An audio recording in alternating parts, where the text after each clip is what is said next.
the Bliss Business Podcast, the show about empathy, connection, and consciousness in business. Today's episode is brought to you by Zero Company, your paid search, social media, and programmatic ad experts. Welcome to the Marketing with Purpose Kit series of the Bliss Business Podcast, where we explore what it really takes for marketing leaders to create impact that goes beyond the numbers. I'm Michelle, and in each episode, we sit down with marketing experts to explore their leadership approach and strategies that drive performance and resonate with their audience. Together, we'll dive into what's working, what's not, and how purpose and empathy can transform the way brands connect with people. Let's get started. Today, I'm joined by Martha O'Gorman, Chief Marketing Officer at Loyalty Brands, and one of the most influential marketers and brand builders in modern franchising. Martha brings more than 3 decades of experience shaping national brands, guiding entrepreneurs, and creating marketing that is both strategic and deeply human. A certified franchise executive, an active member of the International Franchise Association's Marketing and Innovation Committee, she has led brand development across a diverse portfolio, from tax preparation and small business accounting to mobile pet grooming and home services. Known for finding the emotional heart of a story and expressing it with clarity and purpose, Martha helps brands attract investors, empower business owners, and elevate their impact. We're going to explore bringing purpose and empathy into marketing, and I'm excited to dive in. Martha, before we dive in, I'd love to hear why was bringing purpose and empathy into marketing the topic you chose to explore with us today, and what makes it so important right now? Well, hi, Michelle, and thank you for that wonderful introduction. The reason that I chose this topic is because I have kind of been led into that way of working and that way of feeling through the 30 plus years that I've been working with John Hewitt, who's the CEO of Loyalty Brands and was also the leader of Liberty Tax Service. And I helped to grow Liberty Tax Service from 0 offices to well over 7,000 by the time we left to start Loyalty Brands. And that in and of itself was a very, very onerous task for someone at my age that I was then. Now, of course, I'm much older and so, of course, wiser. But through that whole development process, we worked so hard to get wonderful franchisees to come into our system, to believe in our system, and to understand the value of empathy and purpose when it comes to serving customers, and especially with something as complicated and stressful as income tax preparation.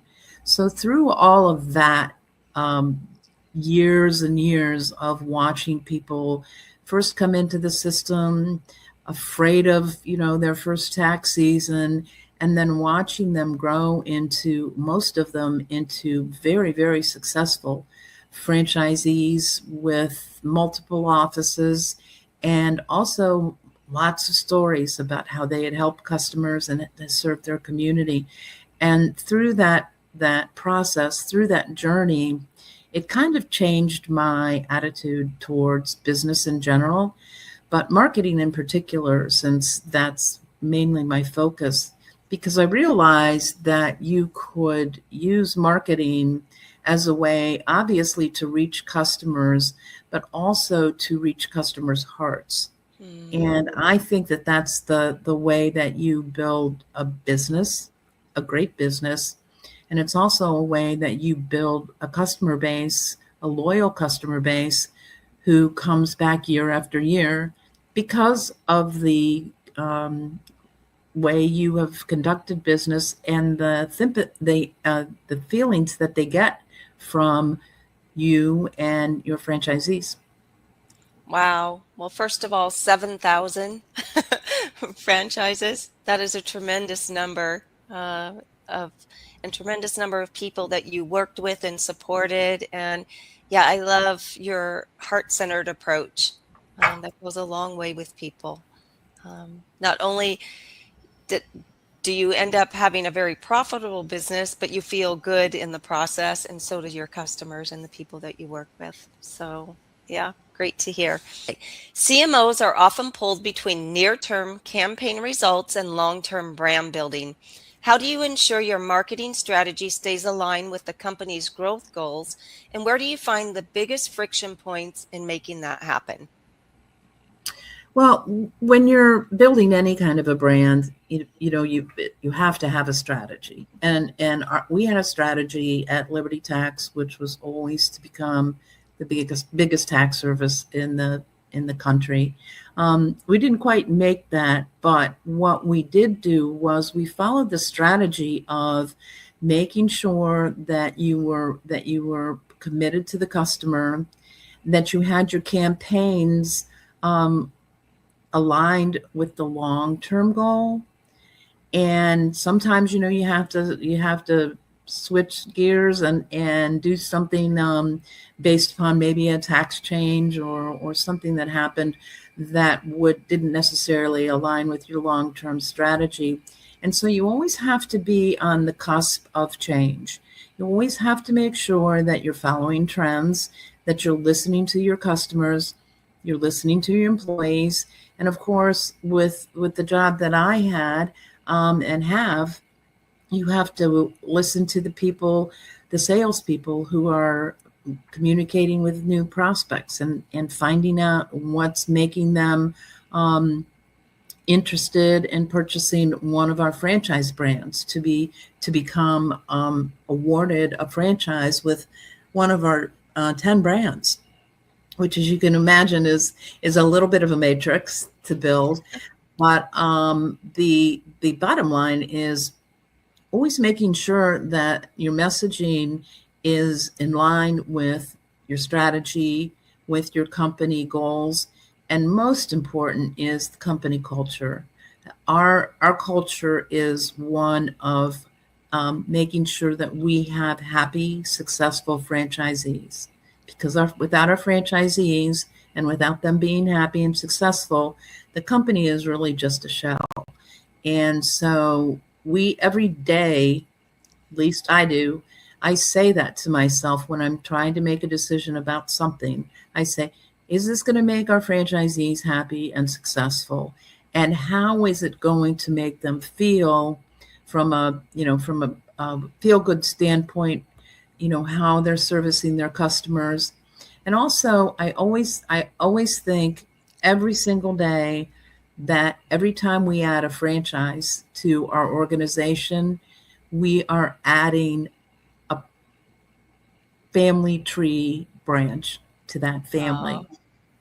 And I love the fact that I've seen franchisees come into the system, get married, have children, and now their children are part of our system. And so it's, when we say it's a family, it truly is. And it's also a way for us to kind of build a legacy for ourselves. I know that every day when I'm approached with a franchisee who has a problem and I'm able to help them and they're grateful, they say thank you. It makes me, want to go on one more day. Every day is a new experience.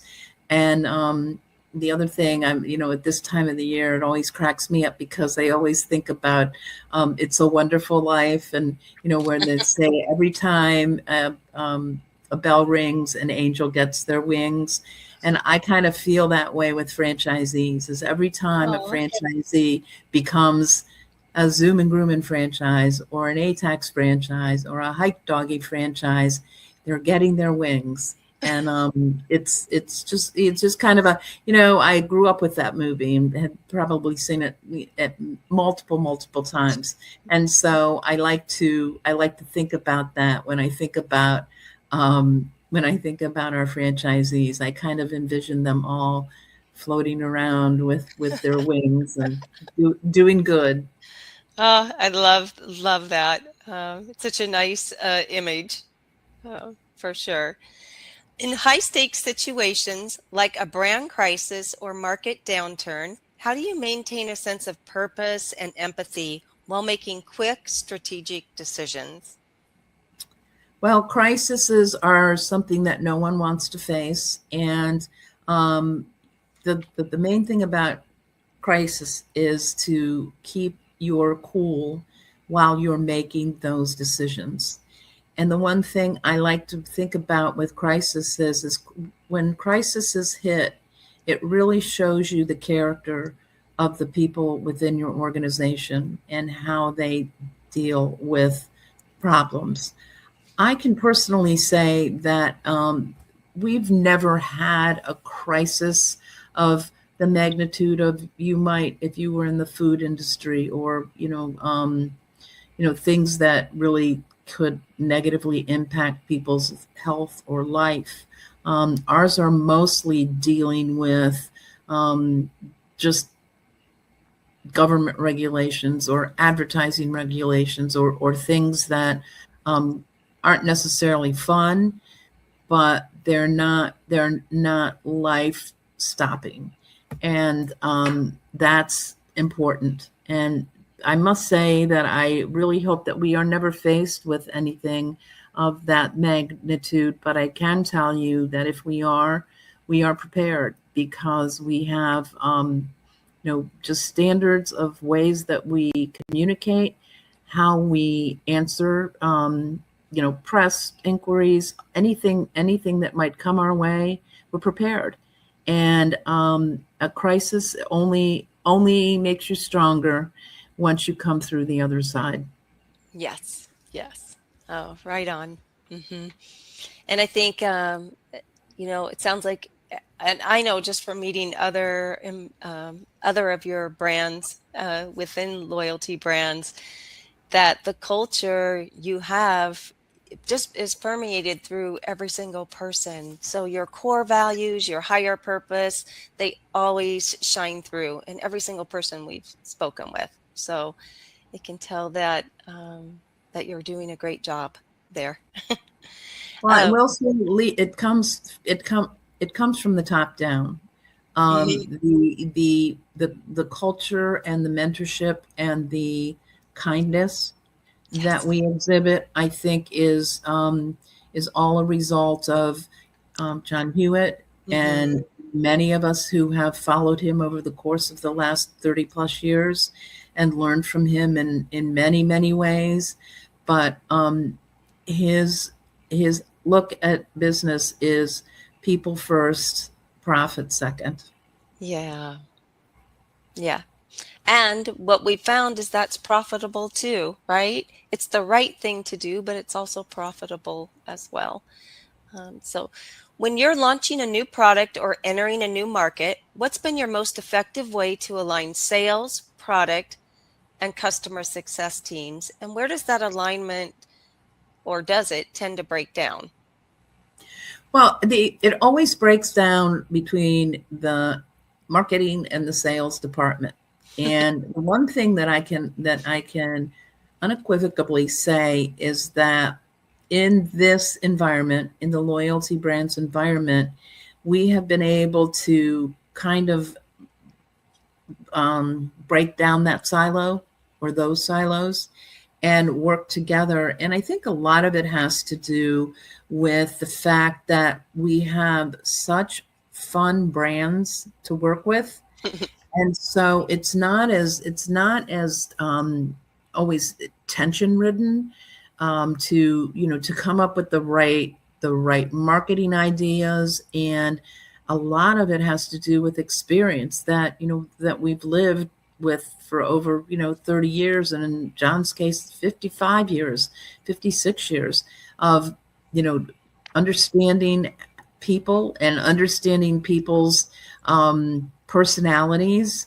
And you gotta give everybody a little bit of a wide circle, because nobody's perfect.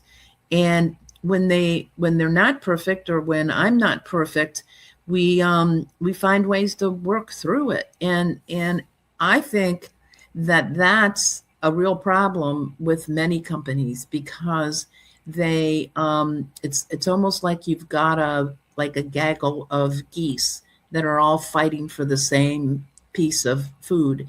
And our business isn't like that. It's very, very welcoming, and when somebody new joins the team, I mean, it's kind of like a celebration, and I just feel like that's what makes us different. And we've always said we have differentiators, and I think that's one of them. Yeah, that's a huge one for sure. And I think a lot of people are looking for that type of culture and company to work with, especially the younger generation. They just don't want to settle, right? For earning an income. They're looking for a job that has meaning and purpose, and a culture that is inclusive too. So, And you get that with a franchise organization, because your job is to make sure that the people that you have brought into your organization realize their dreams. And so it's not like that at a bank or a grocery store, and any one of the number of things that we use on a daily basis. When you're in a franchise organization and you're helping franchisees grow, you're really helping them develop their future and the future of their family. yeah, because it does impact their families too, right? And their community as well. So, can you share a time when customer feedback or behavior data completely shifted your campaign direction, and what that taught you about balancing intuition with analytics? Well, I'm not exactly sure that this is going to answer the question exactly, but I will tell you a story that is one of the biggest lessons I've ever learned in my career.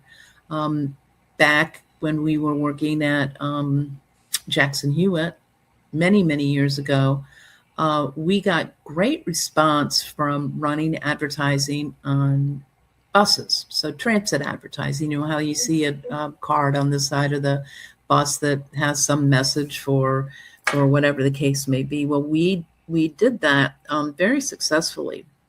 And one year I decided that I really wanted a different look and feel for that particular advertising channel that we were using. And I had the bus card redesigned, and I had a picture of a computer, like a animated computer. And then I had the message in big bubble letters, if you know what I mean. They were rounded and not a real clear font. And so got the buses up, and they're running around Virginia Beach where we live. And I get a call from John, and he was like, "I need you to do something."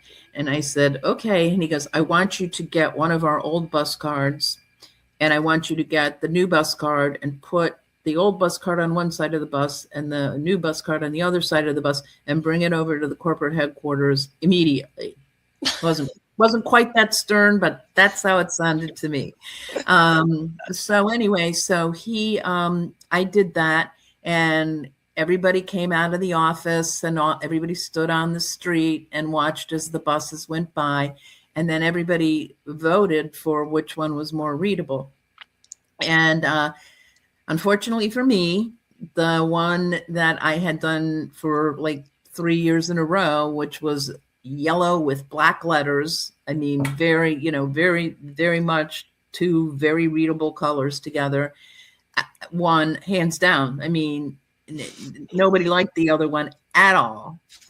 And so I went to John, and I said to him that I am really sorry. I know that was a very costly mistake, and I'm here to tender my resignation. Now, at the time, I think I might have been 32 or 33. I was pretty young, and compared to now.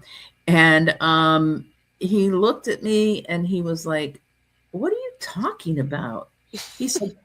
I said, "Well, John, no, it's going to cost us $20,000 to fix this mistake." And he said, "Well, do you think that I just spent $20,000 to educate you and I'm going to let you quit. So I was going to earn my tuition, and basically is what I'm thinking. But and I know that doesn't exactly answer your question, but it does in the way that when there is a problem, whether it's a trend in the market or even the IRS makes a last minute decision and we have to totally change all of our advertising as a result of that, I always look back on that and think to myself, what can we do to make this work? And, try not to, make it cost an arm and a leg, but also do it successfully and get it done fast. Yeah. So it is the same thing, but it's not. But my perception of that whole idea is you have to be able to sometimes see into the future, or you have to be prepared to, turn on a dime. And it's not always fun, but when you do it and when you learn how to do it, it stays with you for the rest of your career.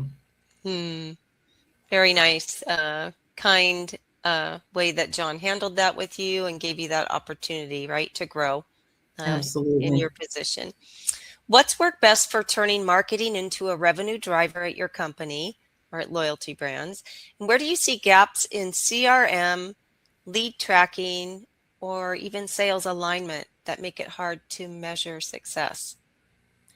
Well, we get data from all different sources, and we have a CRM, but we also have a lot of people coming to us because they saw us on Facebook, they saw our website, they heard about us from a friend. I mean, there's all of these secondary and tertiary ways that people learn about us. And so to be efficient with that, you have to also, I guess, be a little bit of a fortune teller by understanding that when we do get a lead, that lead needs to be contacted immediately, and we need to find out why they're calling us or why they have connected with us. Because you can ask people all day long on a lead gen form, how did you hear about us? And sometimes they say something that we don't even do from an advertising standpoint. So, and I have lived this for so many years that I'm very, very used to it. And so you have to be open to the fact that not everything that we're going to do is going to work.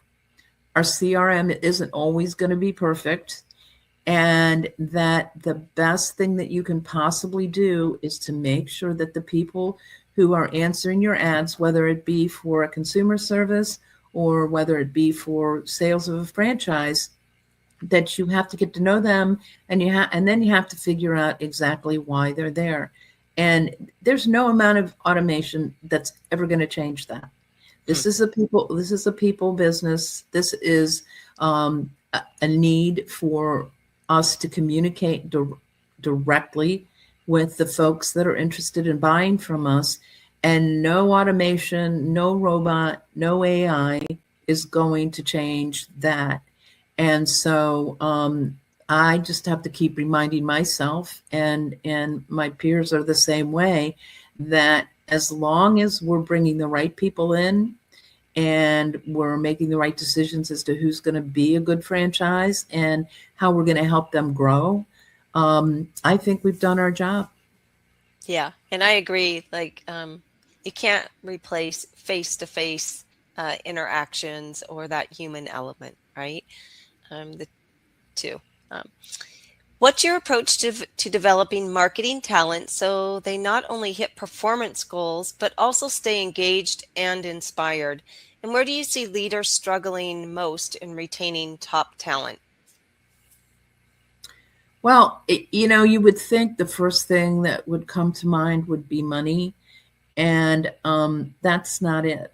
What I have found in the years that I've been a manager and then a a C-suite executive is that people want good leadership. They want transparency. They want to know where they stand. And if you answer those types of questions, then you will retain great employees. Now, some people you can never stop from saying, I'm not making enough money and I'm going to go, to the next place. But I'm always surprised after about a year or two when they show back up at the front door saying, can I come back? Because I really like working here. And if you have leaders who are, like I said, transparent and are willing to not, you don't always have to explain why or how to someone, but you have to let them know that these decisions, any decisions that have been made with the employee's interest at heart. And our employees are very, very important to us, and we retain them because they genuinely like working for loyalty brands. Yeah. Quality of life is important, right? And the interactions you have at your work.